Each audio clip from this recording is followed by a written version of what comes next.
Hello बच्चों, let's read this question. The earth is an approximate sphere. बोल रहा है कि अर्थ एक sphere approximately. If the interior contained matter which is not of the same density everywhere, then on the surface of the earth the acceleration due to gravity। अगर अर्थ का जो interior है वहां पे जो मैटर है उसकी डेंसिटी सेम नहीं है, तो अर्थ की सरफेस पे एक्सेलरेशन ड्यू टू ग्रेविटी पे क्या फर्क। तो ऑप्शंस देखते हैं हम। Will be directed. सबसे पहले हम की कॉन्सेप्ट देख लेते हैं इस क्वेश्चन का। So the key concept is acceleration due to gravity। Acceleration due to gravity and acceleration due to gravity। Hello बच्चों, let's read this question।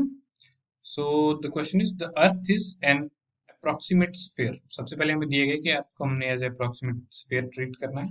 If the interior contained matter which is not of the same density everywhere, then on the surface of earth the acceleration due to gravity। हमें बताया कि अगर अर्थ के interior में जो matter है उसकी डेंसिटी सेम नहीं है हर जगह पे, तो अर्थ की सरफेस पे एक्सीलरेशन ड्यू टू ग्रेविटी की वैल्यू क्या होगी। तो सबसे पहले हम देखते हैं कि इस क्वेश्चन में हमारा की कॉन्सेप्ट क्या है। की कॉन्सेप्ट है रिलेशन बिटवीन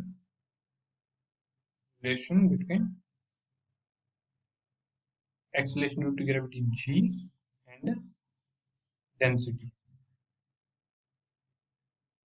तो हमें पता है कि acceleration due to gravity g जो होती है वो डायरेक्टली प्रोपोर्शनल होती है डेंसिटी रो की। ये हमारा गोल्डन रिलेशन है जो यहाँ पे यूज होगा।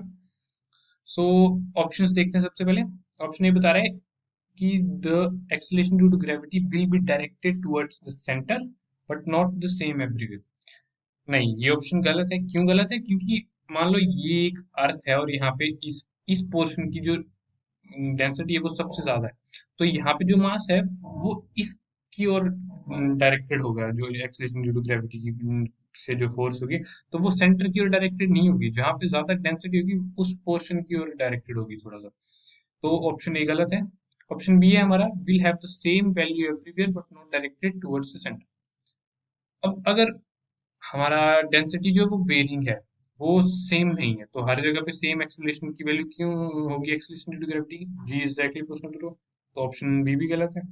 सी ऑप्शन है will be same everywhere in magnitude and directed towards the centre. नहीं, ये केस होगा अगर परफेक्ट स्फीयर है और हर जगह पे सेम डेंसिटी है, तब जाके मैग्नीट्यूड और डायरेक्शन मैग्नीट्यूड सेम होगा हर जगह पे, हर सरफेस ऑफ अर्थ पे, और वो डायरेक्टेड टुवर्ड्स सेंटर होगी। पर इस केस में तो हमारे पास डेंसिटी सेम नहीं है इंटीरियर में, तो ये ऑप्शन सी भी गलत है। ऑप्शन डी है can not be zero at any point. Of course density कम भी है अर्थ की, तब भी gravity acceleration due to gravity G की वैल्यू कुछ ना कुछ तो होगी। डेंसिटी जीरो तो नहीं होगी अर्थ के अंदर अगर। तो डी ऑप्शन सही है हमारा।